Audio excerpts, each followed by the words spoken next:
tayo sa Tesco. Bibili na lang natin ng ulam. Kumain ng kusina. Tayo sa Tesco, mamimili. Sunod tayo sa isdaan. Buti na sa bahay. Ang pinamili natin. Dahil araw ng sweldo, namili na naman. Ayan. Ayan. Isa na naman natin yan. Unahin ng kusina. Mga boys, daddy. Unahin natin ng kusina. Patis, mahal. 4 na. 4 pounds.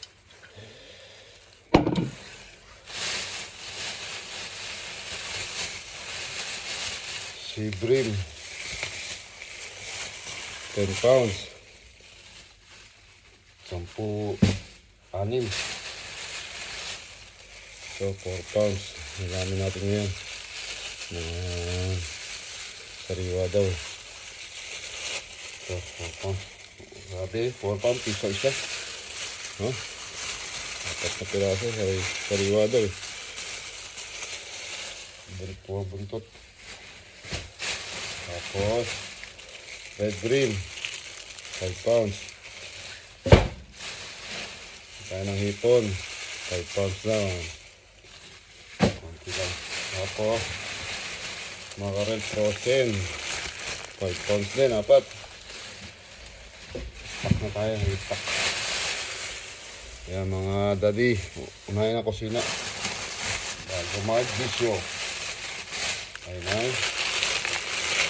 Saging, panas, kamatis. Ito na yan. Saka, pork pata, 8.30. 8 pounds, 30 pence. Hindi ko alam, sobra daw 1 kilo.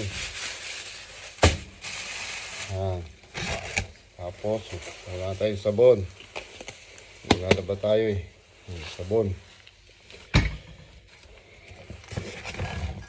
Ayun, saka yun, soft tiner. Ito ulam natin ngayon. Pangkulam natin yun. Ito walang isda.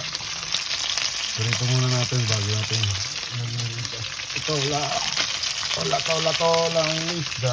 Unahin ang kusina. Yan na, luto na ang ulam. Ito na ulam.